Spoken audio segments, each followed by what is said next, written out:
morning to all of you. My name is Dipti. I am student of class 8 from PMC Government Model Sanskriti Senior Secondary School Julana, District Jind, Haryana.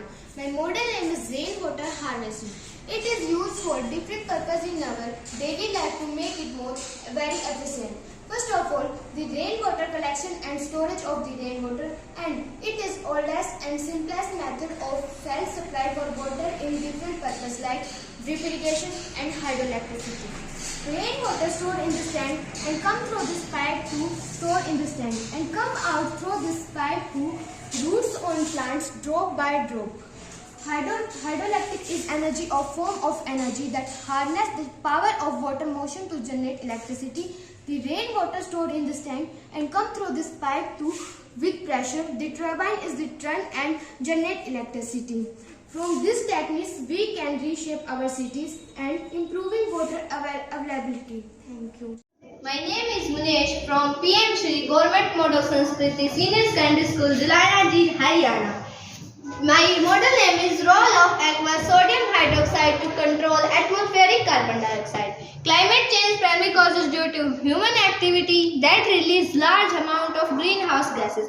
These gases such as carbon dioxide, methane. These gases trap heat from the sun and rises the temperature of our earth. This is our environment and this is carbon dioxide gas. So we can control carbon dioxide gas with the help of spraying sodium hydroxide. Reason behind this, sodium hydroxide is hygroscopic in nature, so it can absorb moisture as well as carbon dioxide from the air. It is a strong base, so it can ionize into sodium ion and hydroxide ion. Secondly, when carbon dioxide is fed with sodium hydroxide solution, it can convert into aqueous carbon dioxide. Lastly, when carbon dioxide is react with hydroxide ion, it can give bicarbonate or carbonate. This sodium bicarbonate or sodium carbonate can turn into sodium oxide, and this sodium oxide will turn into sodium hydroxide. This way, we can control carbon dioxide with the help of sodium hydroxide. Thank you. My name is Ashu. I am a student of class 11th in PM Shri Government Model Sanskriti Senior Secondary School, Julana, District Jind, Haryana. The topic of my project is sewage treatment by using SBR during filtration. Firstly, I am going to tell you about sewage. A large amount of wastewater is generated every day in cities and towns. The main component of sewage is human excreta.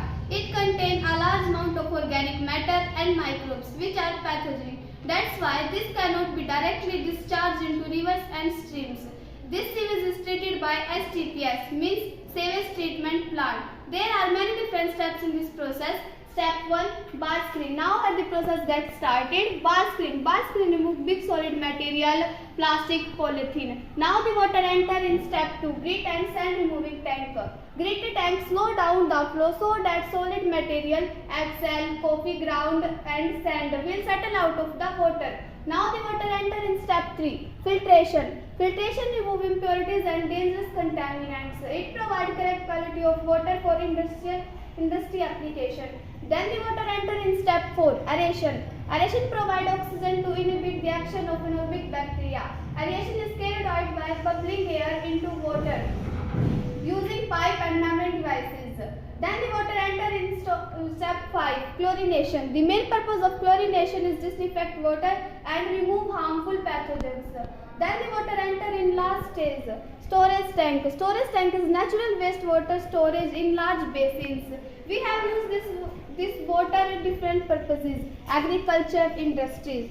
We have used SBR in filtration. SBR means sequential batch reactor. SBR is used for waste treatment of wastewater. In this system, the wastewater is joined in batch reactor to eliminate unwanted elements. Thank you.